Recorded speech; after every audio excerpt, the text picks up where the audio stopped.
पिछले 5 महीने से मार्केट में गिरावट जारी है। वैसी स्थिति में किसी कंपनी का शेयर प्राइस नहीं गिरे, इसका मतलब कंपनी में दम है। लेकिन किसी कंपनी का शेयर प्राइस गिरने के बजाय काफी तेजी से बढ़े, इसका मतलब काफी दमदार कंपनी है। तो आज मैं बात करने वाला हूं ऐसी ही एक दमदार कंपनी के बारे में, जो हेल्थ केयर सेक्टर और फार्मास्यूटिकल इंडस्ट्री को बिलोंग करती है। हाय, मैं संजीव कुमार, आपका स्टॉक मार्केट कोच, आप ही के channel happiness all around with Sanjeev में बहुत बहुत स्वागत करता हूं। और मैं शेयर करता हूं मैंने आपके लिए जो माइंड मैप बनाया है, और साथ ही साथ ट्रेडिंग व्यू और स्किनर का वेबसाइट, इसके द्वारा हम लोग इस कंपनी के बारे में डिटेल से समझेंगे। जिस कंपनी की मैं बात कर रहा हूं वो है आरती फार्मा लैब्स लिमिटेड। और ये कंपनी का जब आप चार्ट देखेंगे तो ये देखिए, अ- अगस्त महीना, ये सितंबर मंथ है। सितंबर मंथ में ये क्लोजिंग दिया था, क्लोजिंग प्राइस इसका है 634, ₹634। और आप देखिए अक्टूबर में उसी जगह पर रहा, अक्टूबर मंथ में, जबकि करीब करीब हर कंपनी का शेयर प्राइस नीचे गया था, पूरा का पूरा मार्केट नीचे गया था, ये नहीं गया।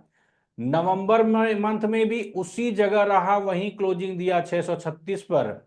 और दिसंबर में आप देखिए कि ये ऊपर गया और इसमें 8% की बढ़ोतरी हुई और ये क्लोजिंग दिया 682 पर। लेकिन वहां पर सस्टेन नहीं कर पाया और वहां से गिर करके ये क्लोजिंग दिया जनवरी मंथ में ₹587 पर। लेकिन यहां से ये बाउंस बैक किया और आप इस मंथ में देखिए इसका कैंडल, ये अभी क्लोजिंग नहीं हुआ है, 33% ऊपर जा चुका है। और सबसे बड़ा जो इंडिकेटर मैं मानता हूं वो मानता हूं प्राइस वॉल्यूम इंडिकेटर। आप किस इंडिकेटर को फॉलो करते हैं, कमेंट के माध्यम से जरूर बताइएगा।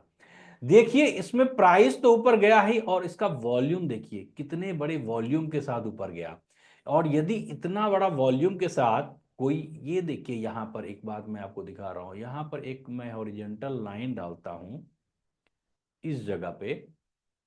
समझिए कि ये वाला जो कैंडल है, यदि ये ब्रेकआउट कैंडल है, और ये ब्रेकआउट कैंडल, कोई भी कैंडल यदि ब्रेकआउट दे और वॉल्यूम के साथ दे, इसका मतलब उस कंपनी का शेयर प्राइस में काफी बढ़ोतरी होने का चांसेस बढ़ जाता है। गारंटी शेयर मार्केट में कुछ भी नहीं है, यहां से ये वापस नीचे भी आ सकता है। तो हमारा एग्जिट एग्जिट स्ट्रेटजी है, हमें घबराने की जरूरत नहीं है। कोई भी शेयर का प्राइस नीचे जाएगा, हम जहां से एग्जिट करना हम जब खरीदते हैं तो वहां पर से ही हमारा डिसाइडेड रहता है कि हमें कहाँ निकलना है, हम निकल जाएंगे।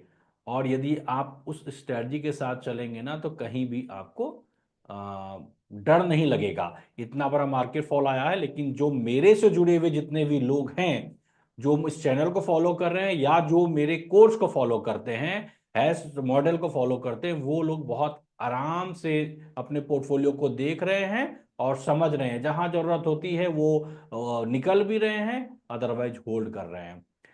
तो ये तो चार्ट, आपको चार्ट के बारे में मैंने बता दिया। अब हम लोग चलते हैं, जो माइंड मैप मैंने बनाया है उससे आप लोग को मैं बताता हूँ इस शेयर के बारे में डिटेल में जानकारी, क्योंकि इसको समझना बहुत जरूरी है। यदि आप इसको बिना समझे एंट्री कर लेंगे तो फिर जरा से भी गिरावट आएगी ना, तो आप पैनिक हो जाएंगे और घबरा जाएंगे कि फिर अब क्या करना है। तो समझते हैं। सबसे पहले इसके स्नैपशॉट, मतलब इस जो 5 बिंदु है, इसके द्वारा बहुत बड़ा चीज आप समझ पाएंगे इस कंपनी की मजबूती के बारे में। 200 प्लस प्रोडक्ट, इतना ज्यादा प्रोडक्ट का रेंज होना एक कंपनी को अपने आप में ताकतवर बनाता है। 58 patents filed, 6 manufacturing units, 500 plus global clients, 50 plus export countries. कुछ कॉन्फिडेंस आया? अभी और आएगा आपको। अब जो मैं अगला पॉइंट आपको बताने वाला हूं ना, इससे आपके अंदर और कॉन्फिडेंस आएगा इस कंपनी को लेकर के। कंपनी का ओवरव्यू। आरती फार्मा लैब्स लिमिटेड जो है, ये नई कंपनी नहीं है। आप जो उसका चार्ट देख रहे होंगे, आपको लग रहा होगा बिल्कुल अभी अभी स्टार्ट हुई है, बिल्कुल नहीं। इस कंपनी को पहले जाना जाता था आरती ऑर्गेनिक्स, और इसकी स्थापना हुई थी 1984 में। बहुत पुरानी कंपनी है, और इसी का अपना सब्सिडियरी है ये, जो इसी से अलग हुआ है, आरती इंडस्ट्री लिमिटेड से ही ये अलग हुआ है, आरती फार्मा लैब। और इसका डीमर्जर कब हुआ? अक्टूबर 2022 को। तो आप इस बात को लेकर बिल्कुल डर नहीं लाइएगा मन में कि ये नई कंपनी है, ये बहुत पुरानी कंपनी है। दूसरा पॉइंट इसको समझिए, one of the leading small molecule CDMO और सीएमओ कंपनी इन इंडिया। ये जो सीडीएमओ और सीएमओ क्या होता है, आज मैं आपको क्लियर करता हूं थोड़ा थोड़ा सा। देखिए, शेयर मार्केट में शेयर को तो समझना ही है। कंपनी, यदि आप हेल्थ केयर में या फार्मा के सेक्टर में कुछ देख रहे हैं, तो उसके अंदर जो टर्म यूज होता है वो भी जानना समझना जरूरी है। तो सीडीएमओ किसको कहते हैं? सीडीएमओ हो गया contract development and manufacturing organization. और सीएमओ किसको कहते हैं? सीएमओ का मतलब हो गया कॉन्ट्रैक्ट मैन्युफैक्चरिंग ऑर्गेनाइजेशन। इस दोनों में अंतर क्या है, ये होता क्या है? सीडीएमओ जो है वो हेल्प करता है developing and manufacturing the drugs. CDMO help करता है डेवलपिंग और मैन्युफैक्चरिंग ड्रग्स के, यानी दवा के डेवलपमेंट में और मैन्युफैक्चरिंग मैन्युफैक्चरिंग में। इसका मतलब क्या हुआ?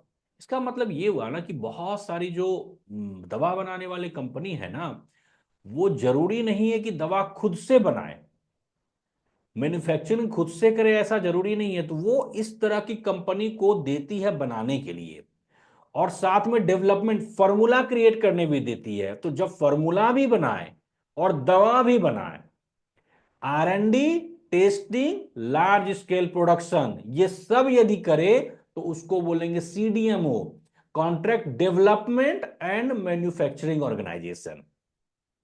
समझ लीजिए, ये बैकबोन है बहुत सारी कंपनी का, जो दवा बना नहीं रही है ये बना के उसको देती है। अब समझिए कॉन्ट्रैक्ट मैन्युफैक्चरिंग ऑर्गेनाइजेशन ये क्या है?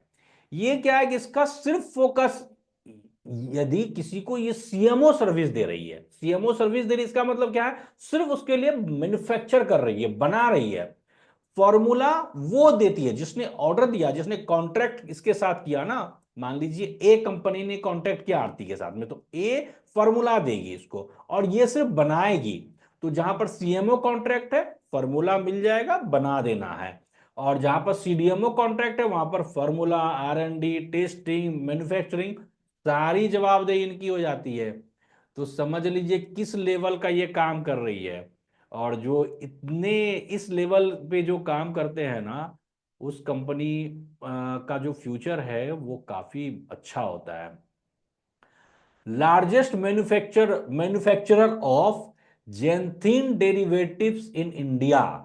आगे के आगे हम लोग समझेंगे ये जेंथिन जेंथिन डेरिवेटिव होता क्या है, क्योंकि ये टर्म भी जानना आपके लिए बहुत जरूरी है ना।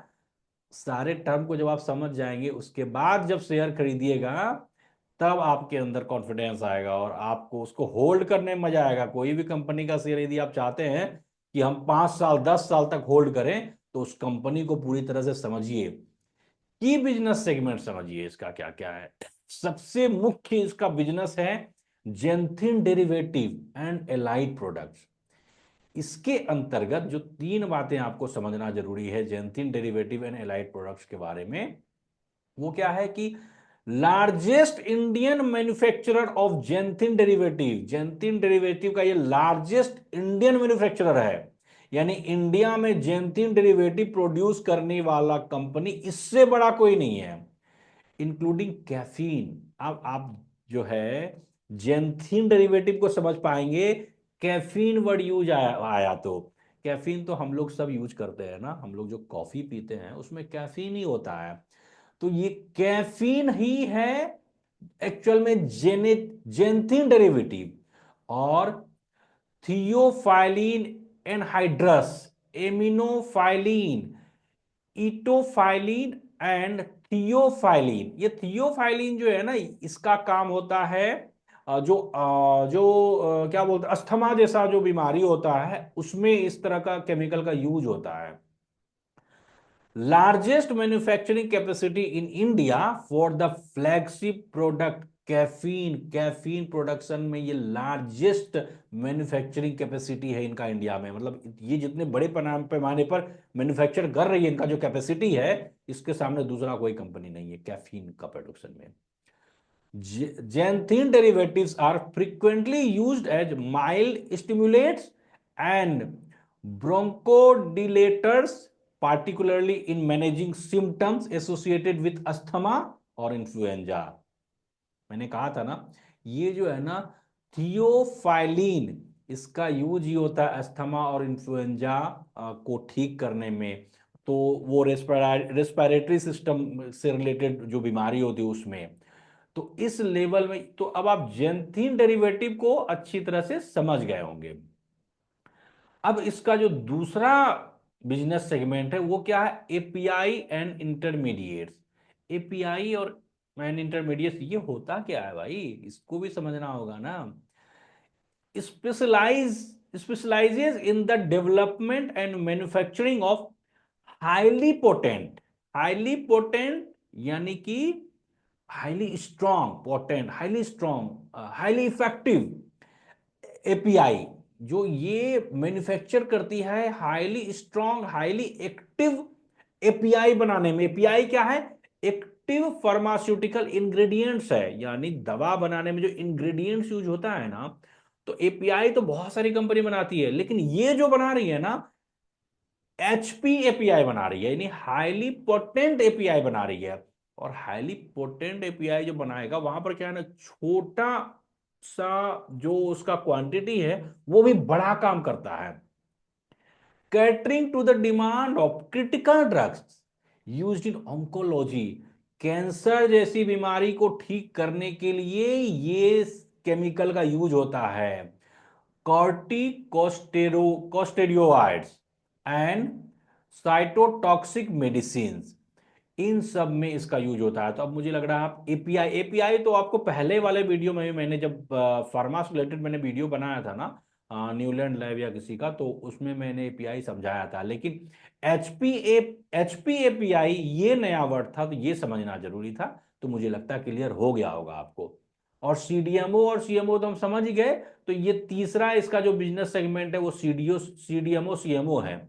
और सीडीएमओ सीएमओ के अंतर्गत समझिए, one of the leading small molecule contract development and manufacturing organisation in India, और currently working with 16 innovator and big pharma companies. फिलहाल 16 बड़ी बड़ी कंपनी के साथ में इनका काम चल रहा है। तो तीन मुख्य सेगमेंट में ये काम कर रही है ये कंपनी। अब हम लोग लास्ट पॉइंट को समझते हैं, रेवेन्यू मिक्स। उसके बाद हम लोग फिर स्क्रीनर की वेबसाइट पर जाएंगे और वहां हम लोग इसके फंडामेंटल को समझेंगे। प्रोडक्ट वाइज ब्रेकअप समझिए इसका, इसको किस जगह से कितना रेवेन्यू आ रहा है। तो सबसे ज्यादा रेवेन्यू आ रहा है इसको जेंथिन डेरिवेटिव एंड इंटरमीडिएट से आ रहा है 44%। और सेकेंड नंबर पर है एपीआई एंड इंटरमीडिएट से 43%।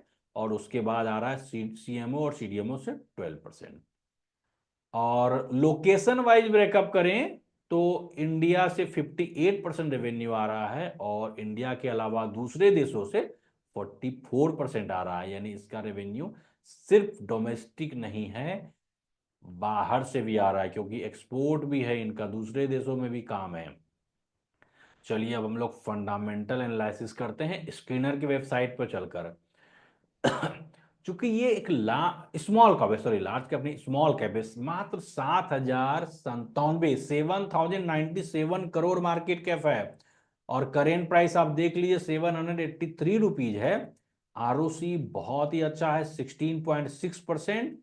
और आरओई भी अच्छा है। सेल्स ग्रोथ 12%, खराब नहीं है, 15% से ज्यादा होना चाहिए, लेकिन 12% से भी यदि ग्रो कर रहा है तो भी अच्छा है। और debt to equity ratio less than 0.5 रहना चाहिए, जो कि है। और प्रमोटर होल्डिंग 50% से ज्यादा होना चाहिए, तो ऑलमोस्ट 44.7% है। और प्लेज जीरो है। Interest coverage ratio more than 3 होना चाहिए, वो भी अच्छा है। करेंट रेशियो भी अच्छा है। उसके अलावा आरओसी 7 ईयर्स का जब आप एवरेज दिखेगा तो 17% यदि आरओसी कोई दे रहा है ना एवरेज 7 ईयर से, तो आप का शेयर प्राइस भी इस हिसाब से ग्रो करना चाहिए। और ऑपरेटिंग प्रॉफिट मार्जिन भी अच्छा है, 21% है। थोड़ा सा इसके चार्ट को समझ लेते हैं। Earning EPS, EP earning per share बढ़ रहा है, तो ये देखना बहुत जरूरी है। अब हम जरा सा इसका क्वार्टरली देख लेते हैं रिजल्ट। जो दिसंबर में इसका रिजल्ट आया था वो पिछले सभी क्वार्टर से अच्छा रिजल्ट था। 538 करोड़ का रेवेन्यू इस कंपनी ने जनरेट किया था और प्रॉफिट आया था 74 करोड़ का, जो कि ये रिकॉर्ड हाई है। और प्रॉफिट एंड लॉस स्टेटमेंट की बात करें तो देख सकते हैं कि ये सेल्स जो रेवेन्यू इसका हर साल बढ़ ही रहा है, और ट्रेलिंग 12 मंथ भी 2,057 करोड़ है, और नेट प्रॉफिट भी ग्रोइंग है। Balance sheet, equity capital increasing है, रिजर्व भी बढ़ रहा है, और बोरोइंग थोड़ा सा बढ़ा है, लेकिन जब आप डेट से तुलना करेंगे, इक्विटी के साथ में कंपेयर करेंगे तो नेग्लिजिबल है, इसीलिए कोई भी चिंता की बात नहीं है। अल्टीमेटली इस कंपनी को, चूंकि मैं एक सेवी रजिस्टर्ड एडवाइजर नहीं हूं, ये डिस्क्लेमर है मेरा, मैं आपको ये मेरा रिकमेंडेशन नहीं है, ये मैं एजुकेशनल पर्पज से वीडियो बना रहा हूं। तो आप अभी का जो करेंट शेयर प्राइस है ना, तो फिलहाल न्यू एंट्री का जगह है। पहले से यदि आपके पास है तो आप ट्रांस ऐड भी कर सकते हैं, और एग्जिट का तो कोई सवाल ही नहीं उठता है। मुझे लगता है आपको मेरा वीडियो बहुत पसंद आया होगा, तो लाइक बटन दबाना बिल्कुल नहीं भूलिए। कमेंट के माध्यम से आप लोग जरूर अपना क्वेश्चन बताइएगा, और कोई क्वेश्चन नहीं हो तो वीडियो कैसा लगा, और जो मैं वीडियो बना रहा हूँ वो किस तरह का जा रहा है, कोई टॉपिक में सुधार लाना है, किसी तरह का कुछ आप चेंजेस चाहते हैं, तो वो भी कमेंट के माध्यम से बताइए। अपने सारे दोस्तों को शेयर कीजिए। Thank you so much.